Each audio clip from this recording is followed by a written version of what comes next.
2018 is a little different from 2017, the multi-housing space, in that after many years of strong increases in rents around the country, we're seeing rents start to stabilize in many markets. And to tell you the truth, I wasn't expecting that. I think the reason for that is when we actually have been building a decent amount of multifamily housing for about 5 years now. Now, people think it's a lot. It's actually not. It's just sort of normal. But that was after many years where we were building almost none. But it's possible that we've now built to a point where rents can stabilize, particularly in markets between the coasts. The second thing is we are starting to see a small uptick in the home ownership rate. And I don't know if this is a real trend or an aberration in data. But if people are really starting to become homeowners in bigger numbers, that of course reduces the demand for apartments a little bit. And so the combination of building 400,000 multifamily units a year for now 5 or 6 years and possibly the beginning of a movement toward more homeowning could explain why we're seeing this leveling off of rents. But I can't think of a market that I think is in trouble right now, because I can't think of a market where we have extraordinarily high vacancies right now, and that would be the indicator that we're going to start seeing rents being depressed. The exception, of course, is there are cities that are still shrinking in the Rust Belt. In those places, well, you buy them at high cap rates because you know rents are not going to go up. It's not a surprise.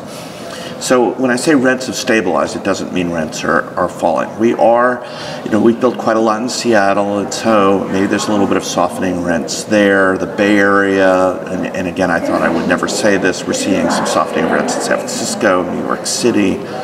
On the other hand, Houston, despite having to recover from sort of a weather punch and a few years back an energy price punch, seems to be doing very well. Dallas is doing very well. Florida is doing very well. So it's still the case in rental markets, other than in cities that are just still shrinking cities. At worst, you're seeing small decreases in rent, and even then it's only at the high end of the spectrum. And most we're continuing to see at least modest rent growth. About the challenges facing multifamily housing, and in particular with reference to affordable housing. And yeah, it's just expensive to build. And part of the reason for this is we have regulatory barriers to building in many parts of the country, particularly the places that people most want to live, where the best jobs are. And so that makes land expensive. And then there are fees, and fees make it expensive. And then you have cities that are doing things like imposing what are called linkage fees, where developers of new properties have to pay fees in order to fund affordable housing. But of course that means the housing that they're building is more expensive. And then of course, as I'm sure your viewers know, we have a labor issue. We don't have enough people in the construction trades, and that's driving up the cost of labor. And so it's just really gotten expensive to build stuff.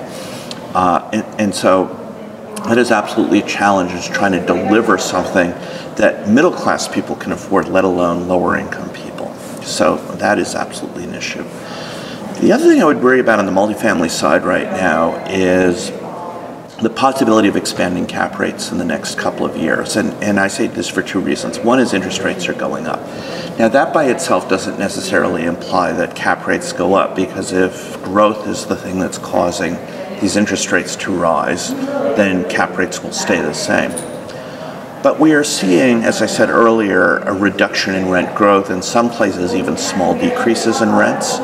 And what that means when combined with higher interest rates is we might see cap rate expansion in the next couple of years, which will lower valuations, which means that people, when they need to refinance their properties, if they are levered at all, are going to have to bring equity to those deals. And that's something I'd worry about. So I would say position yourself right now so that you don't have a lot of leverage, amortize your loans right now. And then you should be fine. I don't expect to see a disruptive event in the market, but I would worry about valuations going forward.